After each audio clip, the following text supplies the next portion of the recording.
guys. Well, good evening. It is 5:30 on the dot, and we want to be respectful of all of your time for coming out, and we appreciate you taking the time to come out and get involved tonight.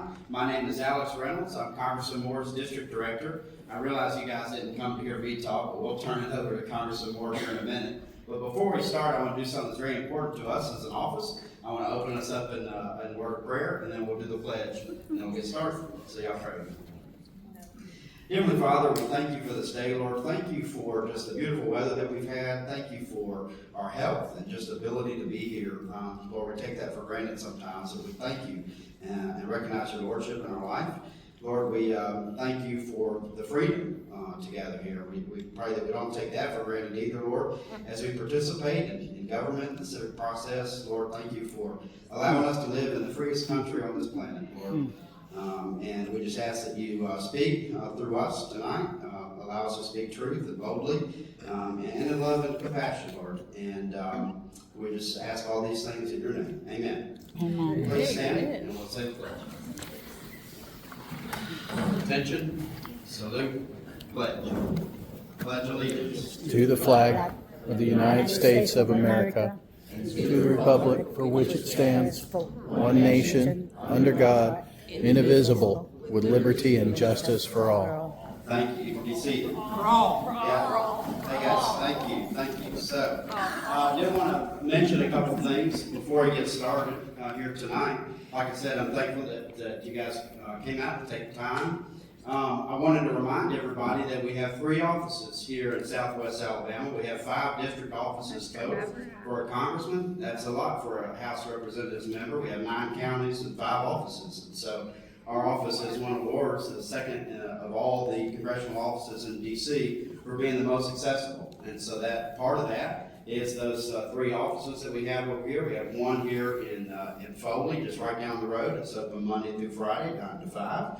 We have one in Bay Minette, that's open from Monday through Wednesday, 9 to 5. And then we have one in Mobile County down in Tillman's Corner, that's open Monday through Friday, 9 to 5. And so we have staff those that go to events and to work on cases for you. When you have a problem with a federal agency, our staff there will get involved and help communicate with the federal agency and resolve that issue the best we can. You know, we've solved over 7,000 cases since Congressman Moore has been in office, and we've gotten $17 billion back to constituents where the federal agencies, whether it's the VA or IRS or Social Security, those sort of agencies have had money held up. We've been able to clear that and get it released to the constituents. So really proud of that, because it doesn't always make the news, but we're out there doing the work to try to help you guys. And that's really, nonpartisan. It doesn't matter who you voted for. It doesn't matter what you think. When you come in, we're there to help you.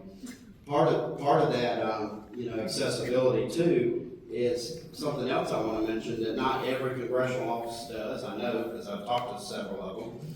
Is we send Congressman Moore a daily email, and so if you call our office and you're like, I want Congressman Moore to vote yes on this bill, or vote no on this bill, or want Congress to do this or that, we compile all that information in a logical and practical way. We write, who you are and where you're calling from, and we send that to Congressman Moore at the end of every day from all of our offices, so that he knows what's on your mind and what's you're concerned about in D.C. And so, wanted to mention that too. So, a couple of ground rules for tonight. Just want to explain how this will work. Just again, be respectful of everybody that's here and that has questions for the congressman. We have asked if you have a question for him, that those were written down on question cards, and we're not filtering those. We're drawing out of the bag at random. But what we're doing is so that when people have questions, a lot of times it turns into speeches on the floor instead of just questions. And the intent is pure, to try to answer as many questions and things that you guys are concerned about, and that's what we intend to do. And so, we ask everybody to remain respectful tonight. Even if you disagree, that's fine. But Congressman Moore is the elected representative. He's here to answer your concerns and questions and to give you an update on what's going on in D.C. And so, being respectful through that process is definite. So, also wanted to briefly mention thank you to the city of Daphne, Mayor Lejeune and Troy, and all these guys have just been great friends to our office, and thank you for hosting us at this after-hours event, and I want to be respectful of them too. And so, thank you guys. I want to turn the floor over to you, Mayor. Yeah, just real quick, thank you all for being here. Thank you, Congressman Moore, for choosing Daphne to have this town hall and our city hall. We're very appreciative of your time and what you're doing. Congressman Moore has been a very good friend of the city of Daphne, no matter what side of the aisle you stand on. As far as infrastructure, things that are going on in the city of Daphne, he's been a very good friend of ours. So thank you again for all that you do and being a friend, knowing that infrastructure is very important to us as we grow. And so thank you again. Thank you for choosing Daphne. And do want to introduce Congressman Moore. I want to thank his staff. His staff is always available, doesn't matter what side you're on. You can reach them, even though they don't have an office in Daphne, but you can reach them and have questions answered. And like I said, just again, thank you, Congressman Moore. Want to welcome him up and thank you for choosing Daphne tonight to have this town hall.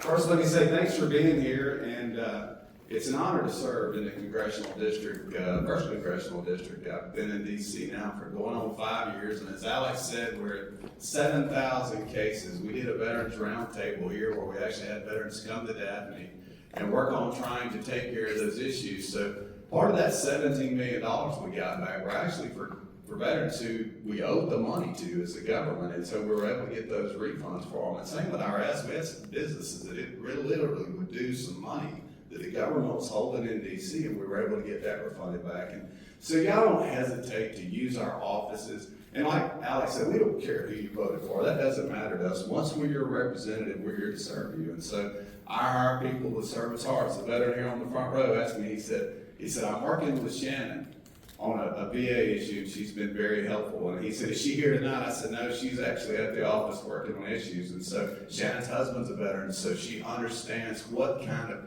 frustration we experience with the government agencies, because very often in Washington, D.C., they don't really think they work for you. Oddly enough, you pay their salaries, and we've got a bureaucracy in D.C. that, don't get me started on the post office, but if the rest of the agencies, we've been able to kind of help on some things. So we're honored to do that, and I want you to know we're here to serve you. And so we were number 2 in the nation for accessibility by all Republican congressional offices by Democracy Awards. We were number 1 in the nation in workplace environments. So we foster an environment that allows our people to function and do the things that they need to do to serve you. And so with that, I just want to tell you a little bit about what's going on. We'll talk a little bit about the big, beautiful bill tonight and kind of let you know what's going on with that. And so we'll talk a little bit about that. And let me say this, guys. It's going to be tough for everybody to hear if you're kind of talking back the whole time or saying something. So, and then we'll take questions, and so I'll try to address them specifically. But the big, beautiful bill, well, first we'll talk on this side. This is just by the numbers, some of the things we've done. At the number 1 spot we were talking about in workplace environment. But the other side talks about the big, beautiful bill, the tax breaks that small business and certain individuals are going to experience in the state of Alabama, between $3,100 and $5,000 to your bottom line. And so part of that is no tax on tips. That was one of the things the president really wanted us to install, and so that's actually going to be retroactive. So you'll actually get tax back. You won't be taxed on your tips or your overtime. So I guess you guys maybe have read the legislation. I don't know, but it's actually. Please keep the outburst to a minimum, guys. He's trying to talk. I mean, I'm here to serve you and to try to answer questions for you. I'm going to do that as respectfully as I can, right? So. At any rate, so the big beautiful bill takes tax off tips. That's something President Trump wanted to do. He actually bumped into a waitress, and so he held us to the wire on that, because a lot of us in D.C., we were like, well, sir, it's going to be hard to cut that deficit spending if we give the tax breaks. And so what we did, we had to figure out how to bridge that gap between cutting spending and putting downward pressure on the federal government. We're at $37 trillion in debt. So what does that mean to you? So $37 trillion is 37,000 billion. And so the interest on that debt is $105,000 a second that our kids and grandkids have got to figure out how to pay that back, because the bureaucracy just exploded. And so during COVID, we spent a lot of money, well beyond what we would normally spend in a year. And so we saw this just printing of money in D.C. to pay our bills. And Milton Friedman said it this way, he said, you really can't look at the tax rates as much as you can. Look at government spending in DC, and then you'll know what's happening, because what happens is we may tax you at 30% or 20%, but if we're printing money, if we're just printing money, then that inflation that you all saw creep up, that 22% in 4 years, what happened was all of a sudden groceries went through the roof. Labor prices, everything got inflated because we were spending money. And so as we printed money, it just became, y'all experienced inflation, and we saw everything go up, you know? And so, Eggs are still high. Guys, yeah, but they please are stop coming it. down, right? And so we saw the law. If you look at food costs last month, we actually saw a 0.2%. That's the lowest inflation we've seen in decades. So you're starting to see that. I mean, gas prices being the lowest they've been in 5 years on Labor Day this year. So we'll see, but I'm telling you what we're seeing with gas prices. I saw it at $2.48 a gallon, I think yesterday, and I thought, well, that's pretty good because it's coming down near a holiday. And so we're actually going to see the lowest prices. It won't be $5 a gallon like we saw, or $5.50 a gallon, that's for sure. And so, anyway, so we're going to see some things by putting downward pressure on spending. So the big beautiful bill cuts $1.5 trillion in spending over the next few years. The problem with that is we're $37 trillion in debt. If y'all look last month in July, we had a $26 billion surplus. That's the first time that's happened in 2 decades in this country. The United States actually had a $26 billion surplus. Show me the numbers. But hey, the thing with $26 billion is when you say, well, you owe $37,000 billion, right? So $26 billion is a small dam. We got a long, long way to go. And we're starting to see with GDP, the economy is growing. And offshore investment, the trillions. Oh, we just saw one of our biggest concerns was Taiwan and the pressure they were under from China, because they make so many of our chips that we use in our technology. And so when I went over to the Indo-Pacific, where we actually met with the commanders of the Pacific, we could see that we had a problem with chip manufacturing. We were really, really kind of in a spot, because there was a lot of our chips were being made in Taiwan. So with that trillions of dollars investment now coming to the U.S., that makes, number one, a national security issue, because so much of our technology is ran on chips. If you don't think so, try to run your phone or your car or technology without chips right now. So that's part of that offshore investment. And if you go back to even looking at what we did with the auto industry, so the auto industry, when I was state legislature, we brought Airbus to Alabama, we brought Austal to Alabama. Y'all heard of those two companies, surely down here. We brought Polaris to Alabama. We brought Remington and Kimber Firearms all to Alabama. So we opened up the state for business, and now President Trump's opening our nation for business. And so as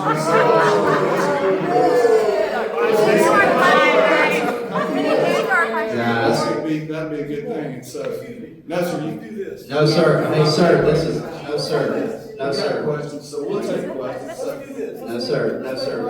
Hey, I guys. think that's a good idea. So yeah, we're gonna take the question, but I want to kind of tell you about the. No, we don't, we already heard that. That's SUMA. We've read it. Medicaid or SNAP or any of that? We've read it. How Medicaid got extended, do you want to know about that? Let me talk about this. Y'all are gonna love this, I'm sure you're gonna love this, but we literally. I'm ready. And we had to say, okay, we've got 1.4 million people who are here legally, but they're on Medicaid. And so, They can't qualify. and we put work- They don't qualify for Medicaid. So nobody's gonna lose Medicaid if they're working for it. That is not true. They do not qualify for Medicaid. That is a lie. Please. So and then we had 275. You're lying. You're lying. people who took off Social Security, so. You're flat out lying. But here's the thing, we just put work requirements on Medicaid, and it's only 20 hours a week. So They already work. if you're able-bodied, now working. They're already working. There's not a single- 40% work. Listen, there's not a single working. 64% on Medicaid are working. Or somebody. The other percent are disabled. And if, listen, if you're disabled, you're gonna be able to draw the money, right? So that's- Oh, yeah, you try to get Social Anyway, Security so- disability. How do you not choke on those Anyway, lives?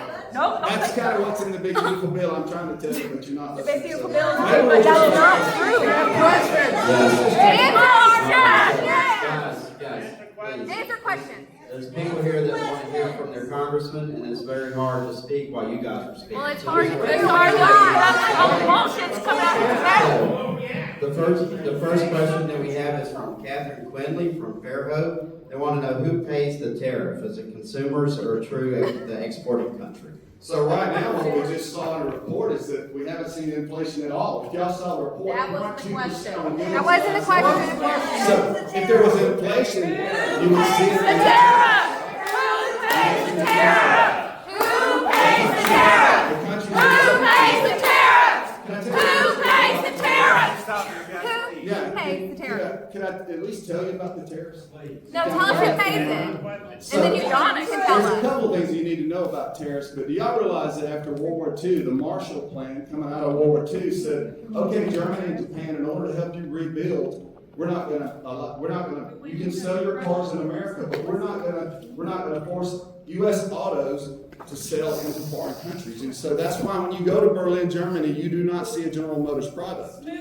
When you go to Japan, you do not see, in Tokyo, you don't see Fords, but you see Mercedes. World War II. And all of that. It's been going on a long, long time. But who And pays so the tariff? What's the So question? Trump asked Merkel, the Chancellor of Germany, he said, why is that? She said, I don't know. Nobody's ever asked the question. And so we'll start seeing, as we just cut the taxes on all the new cars, the interest on the taxes that you're gonna get a tax credit on any new cars you buy. That helps the auto industry in Alabama because we got Toyota. So should have paid the tariff. So, no, it looks like the shipping companies from the foreign nations are paying them because we. No, not Have y'all seen any inflation in goods? It was Yes! 0.2% last month. So how can it possibly be that you're seeing inflation and it's 0.2% and it was 5% per year prior? Because they have the tariffs in yet. Anyway, so you're not paying anything on the tariffs. The shipping companies, the companies are paying about you're just not seeing it on your goods. You just not seeing it. All right, we got I paid next tariffs question. on my damn goods, Next thank you very question. All much. right, guys, next question. Madeline from Daphne wants to know, of all the administration's accomplishments, what has been the most meaningful for you? So I would say for sure, probably securing the border. I think, I've been to the border 3 times, and I don't know, but for me to go down and see what was going on the southern border, where the cartel were charging $4,000 to $5,000 if you were coming from Mexico to come here. In the Triangle Nations further south, Nicaragua down that way, you saw people paying $7,000 to $8,000. Russians were paying $19,000 to the cartel to be smuggled across our border. Well, what we ran into on the border was, if you didn't want to pay the cartel, then they cut a deal. And I've seen the backpacks where you become a drug dealer. You would literally take heroin, cocaine, or fentanyl in a backpack, and you would come across the border and your passage would be paid. That's why we saw 135,000 young people die of fentanyl poisoning in year before. Next And so, question. listen, I know 2 young people who died. So what they would literally do was, the cartel, we were making a cartel rich by Biden did away with the remain in Mexico, and so rather than apply for asylum in Mexico, you came to the U.S. We lost 375,000 children that we do not know where they're at in this country right now. They came across the border, and we sent them to sponsors. And so we had one sponsor that got 20 children, we didn't do a background check. So, All right. anyway, So the next question is from Maria Parsons from Fairhope, and it says, if you care about fiscal responsibility and the $37 trillion in debt, will you raise the debt ceiling and not play roulette with the American economy? So here's the thing, we may not have to raise the debt ceiling. President Trump don't think we're going to have to. You already said it. We raised it one time, but we're not.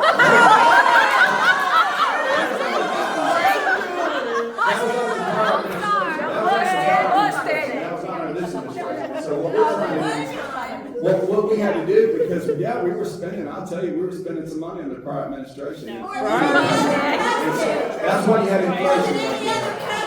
But I wasn't there in the first term, so I don't know about the first term, but I'm telling you now, with the GDP we're seeing and the offshore investment, the trillions of dollars that are coming to this country in offshore investment, we're thinking we might not have to raise the debt ceiling, and hopefully we won't. Because, y'all, we had a surplus last month, $26 billion. That's the first time in 2 decades, so we may avoid raising the debt ceiling. We'll have to talk about it. All right, the next question is from Bob. He wants to know if you think that we will gain seats in both houses. Yeah, I feel like, look,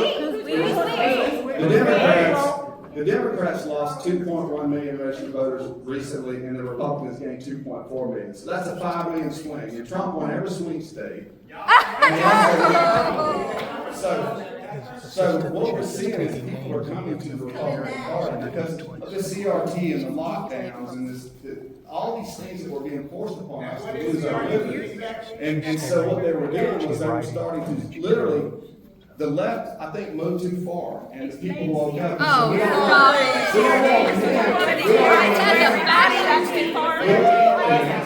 Like, they don't want men in our daughters' locker rooms. We don't want There men. are. There's a pedophile in the White House.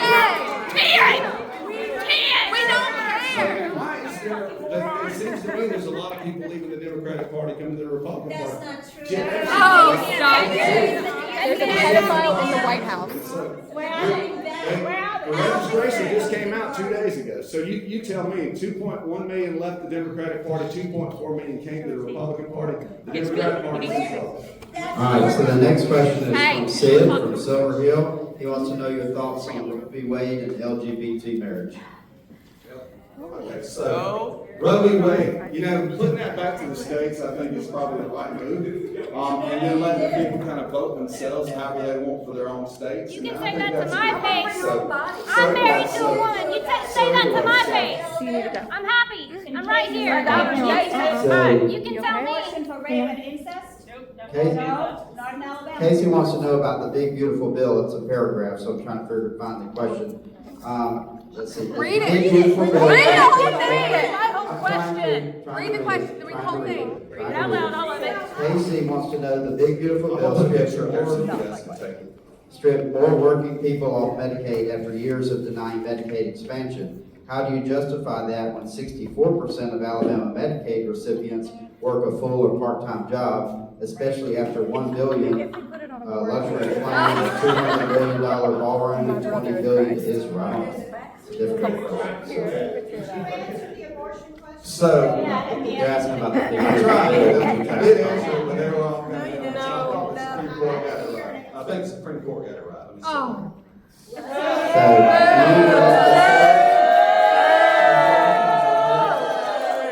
You want states to vote for your rights as a man? Michelle from Alberta wants to know if you support Trump's agenda with military in the streets. Absolutely, in Washington DC, I support it. They're coming here.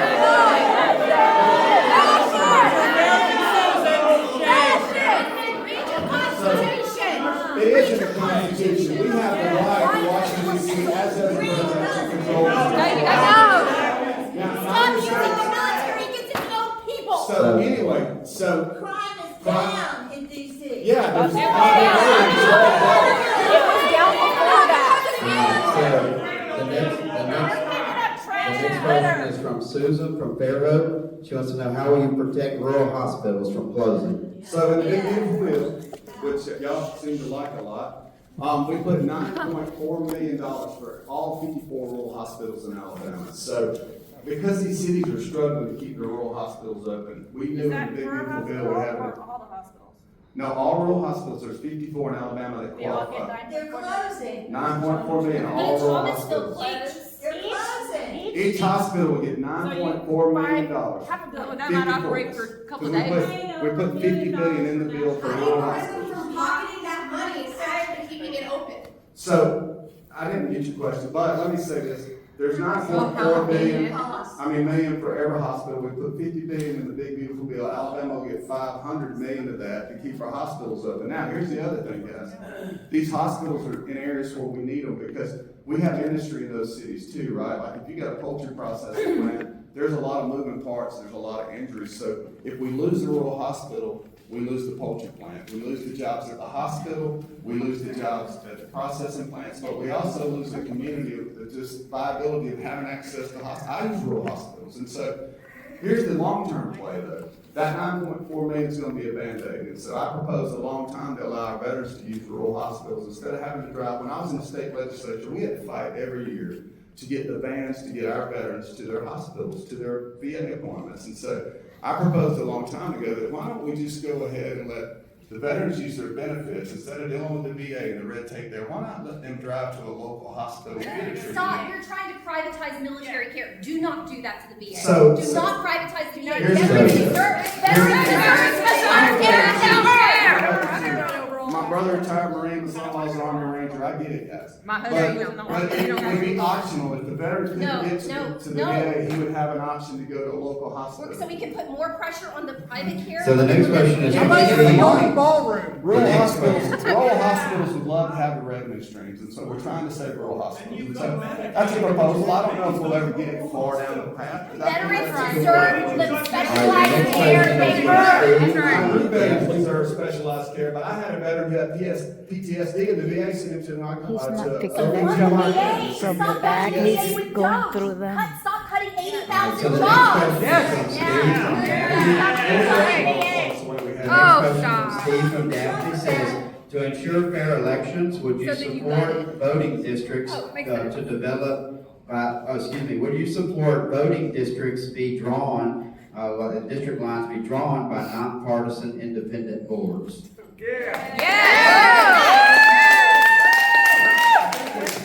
Some of that does occur, but most of the time, the legislature in Alabama normally draws our districts. They draw the congressional districts, they draw the state senate, the state house districts. What did they I think in Illinois, if they elect a Democrat Congress and He wouldn't support it. listen, in Illinois, if the Democrats elect Senate and House members, the Democrats draw their seats. In Alabama, if the Republicans draw their seats. I think the constitution of each state are pretty clear, and I think they need to draw it with the legislature branch. I don't think it needs to be drawn by the courts. I don't think it needs to be drawn by some individuals. If you elect those people, they're your voice. Illinois doesn't. You're not our they don't voice. elect- Where they're strategically doing this. They did it in Illinois. So the president can call up, but it's supposed to be done. The next question is from Johnston. Oh, that's your next one. There we go. Thank you. It's hard to read the question if everybody's talking. So Be respectful, so that we get as many questions as we can. it's okay if you don't agree with it, you can signify that at the ballot. All right, Johnston from Robertsdale wants to know, why are we, sir, please sit down, sir, please sit down, please sit down, sir, please sit down, sir, please sit down, sir, please sit down, sir, please sit down, thank you. Answer. Johnson. Legislatures in each state are drawn districts. Plain and simple, that's how the Declaration set up, that's how the Constitution set up, that's how states do it. And those are either Democrat states or Republican states. So they get to draw. All right, so Johnston from Robertsdale wants to know, we're spending money deploying the National Guard in our state, instead of using these funds for something that will benefit Alabama residents. Do you agree with deploying the National Guard? Reread that. That's not how I wrote it. Try again, buddy. I read it right off the sheet. No, it said it's not in DC. Well, I think I already answered that, but I absolutely support President Trump cleaning up DC and putting soldiers on the ground out there. What about Alabama?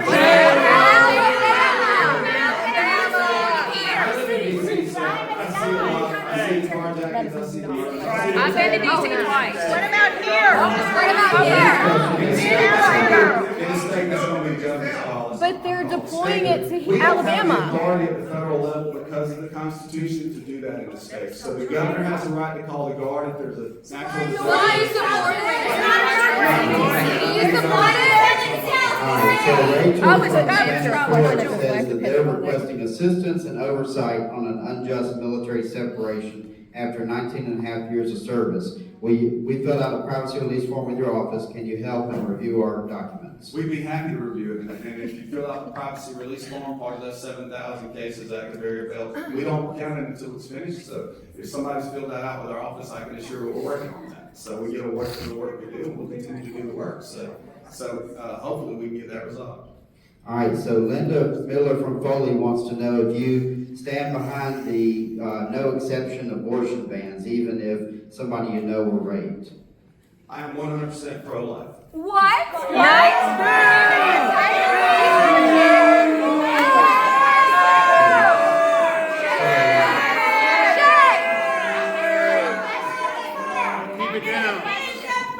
All right, so Cindy from Daphne wants to know who you are endorsing for your Alabama District 1 seat. So I got my own race to run, so I'm not endorsing in that race, because I've got to fill Coach Tuberville's shoes, that's my job, and so I'm working on that race right now. I'll let you guys do the job of who my replacement will be. All right. Corey from Alberta wants to know about the 210,000 children and veterans that lost Medicaid coverage under the Big Beautiful Bill. So there will be no dependent children kicked off Medicaid unless they're here illegally, right? I mean, so if they're. Excuse me, that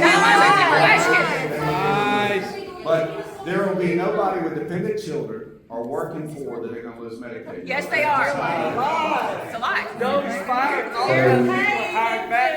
Jennifer from Daphne says over 1 million service members and families rely on absentee voting by mail through the federal voting assistance program. Since you backed bills limiting mail-in voting, will you commit to protecting our right to vote by mail?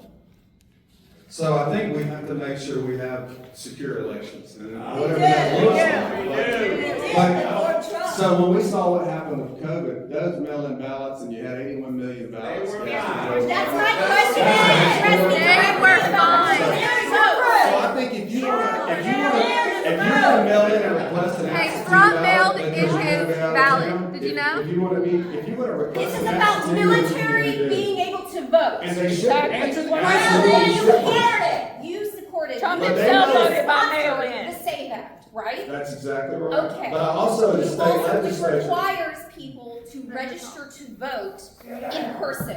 No, let her talk. Here's the thing, listen, when you sit down, let me answer your question. I would like When I was in the to state legislature. answer it about we- military In votes. Alabama, we made sure, because we had deployed soldiers, that they have a window there. We gave them an exception for deployed military to vote, to turn their ballots out and back in. But 100 million but every service citizen- members are stationed deployed. in other, Yes. deployed or in other places And I around was- the and country, I was so proud to they can't support vote that in their own legislation. record. I had to vote via mail, absentee, All right, for 15 so the next years. question It worked is from, fine, and I still think absentee. And you but need had to mail-in request- voting to do But you that. had to request the absentee ballot, you just can't go drop them off and pick up a bunch of ballots somewhere and drop them off. No, but You no have to- No one did that. No one did that. I think you ought to be able to request an absentee ballot, absolutely fine. You want me to just the next answer it? question is from What's Gary going on? Whitney that I Nothing. would love to read. It says, what bipartisan legislation are you working on that directly supports the infrastructure and broadband access to rural healthcare? So we've been a kind of lead on bipartisan on grants, like the two things, because I'm pretty conservative, but I believe that you ought to be able to do infrastructure and defense. And so anytime there's congressional designated spending for those, we're proactive. I mean, your mayor said it too, but bipartisan wise, Joe Biden signed one of my bills into law. I think I'm the only member from the Alabama delegation that's got a bill signed into law in 5 years that Joe Biden signed for our veterans, and that was a Golden Star Act. So we've been able to do some bipartisan stuff, but certainly on infrastructure and defense, those are areas I think are fantastic. There's Wasn't no defense, government it was program. broadband. Well, the infrastructure is part of that. I have a lot on. Oh, well, the question wasn't about grants. defense. It was about rural Well, broadband. and I'm a big fan of rural broadband. Look, we saw during COVID, we're helping fund it. We've got Stick to the programs going in topic. Alabama right now to install broadband, because the one thing we learned from COVID was that all of a sudden these kids were trying to work out in middle of nowhere Alabama and do their schoolwork, and they'd have to go find somewhere, or the library or whatever, and so we made it a point to invest, and that's coming a lot of money through the states, guys, but we're pushing out broadband, because I serve on that committee, that's in our wheelhouse, and we're pushing out broadband in rural areas in Alabama.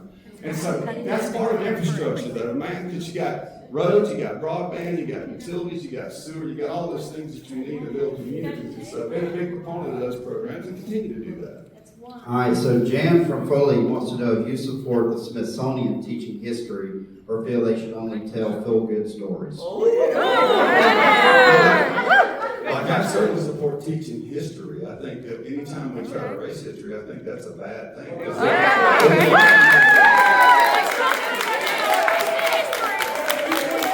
Pressure on the Smithsonian to erase history. Top of the night, he say, I like that. But hey, we absolutely have to teach history, no doubt about it. Wait, who's been teaching?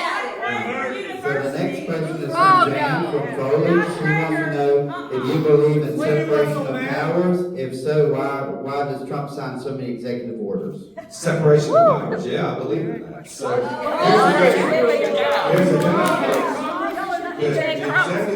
can do as many executive orders as they want, every prior administration's done them. So what we do in Congress is we have to codify those and we have to pass them into law, because what happens if we don't, like Trump did 350 executive orders. Ridiculous. And so we'll have to codify as many as we can. Why would you? In the next administration, he can do executive orders too, right? So anytime. And tell him No, no. ain't no branch of government. If they're against the Constitution, don't codify. Yeah, so. All right, the next question is from LaRon Harrison. It says, what money from the infrastructure bill did the congressman attempt to get for the airport, the I-10 bridge, the Mardi Gras train, or the Mardi Gras train, the Amtrak? What is he trying to do to financially support these projects? So really, primarily, the bridge is one of the things we've been focused on. And so Trump went ahead and made good $550 million a few weeks ago. If you go by now, you can see the cranes set up and they're starting to install the columns. And that's been a long, long process of getting that. The environmental restrictions on that has held it up. We've been trying to get it done while we're with inflation, all the money that we printed in 4 years there, 2020 on.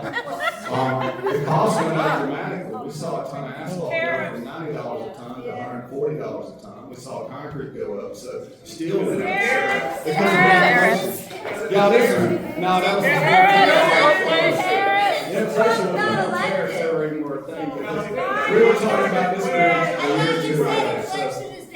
So we got $550 million that he's invested in, and we've ensured, and we've told the president this is a shovel-ready job that he can take care of. All right, so I did do it. You just did. Can I add one more thing to that? Alex, the bridge is, they're saying it's gonna be $3 billion now, I think is the last number I saw, but we sent $176 billion to Ukraine. And we don't spend. Yeah, that's because we were now.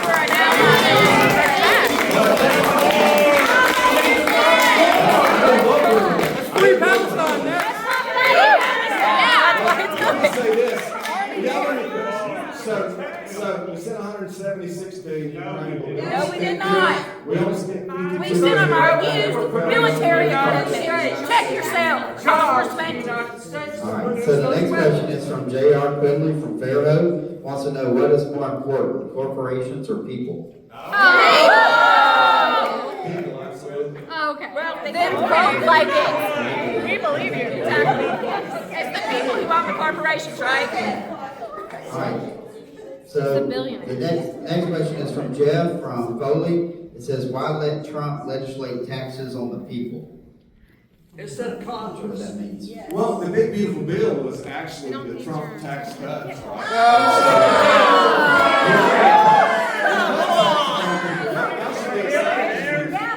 rich people. We won't see that. What about tax on Social Not for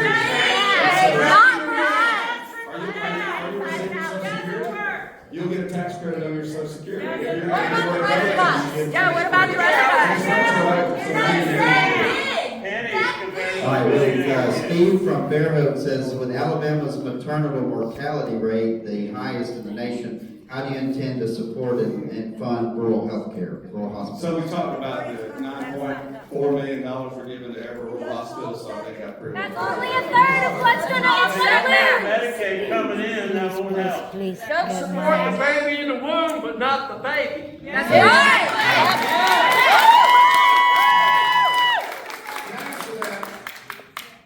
The Democratic Party voted Oh, every okay. single one of them not to say the baby born alive from an abortion.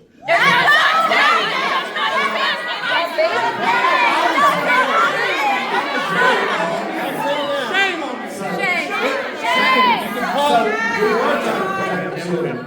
you. Literally, I botched abortion, and every single Democrat voted against the born alive bill. On the floor of Congress. Now we're- What are you carrying about? Palliative care for infants. Teresa. It removes palliative care for infants. This is the last question. Teresa from Robertsdale says, why if a person has complied with the law as required for the past 6 years with no criminal record, has driver's license and pays $5,800 to renew the visa, 4 days later get a letter for deportation? So that's Good question. Good question. Love you, That is a good Teresa. question. And so then he said, this is the last one. So let me explain what I think is going on with immigration. So you guys, I'll try to tell you what we're seeing and what we saw, right? No, just answer her question. Look at her picture. She has something for you.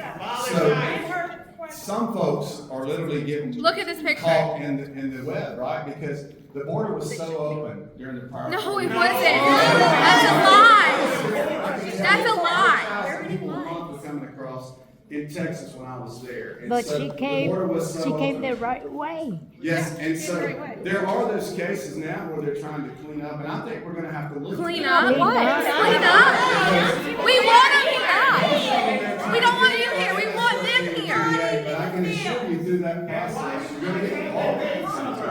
So, Yeah, why did they cover their face? Hard workers. Why are people not getting due process? so Why are immigrants not getting due process? So due process for a citizen and a non-citizen are different. Oh, no, it's not. False. False. Lies. The 5th and 14th Amendments allow for it. The Supreme Court has backed it many times. Shame. Shame.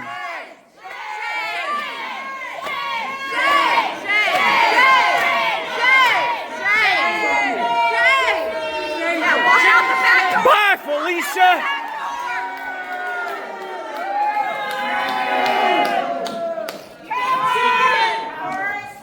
I don't think he'll be staying for questions.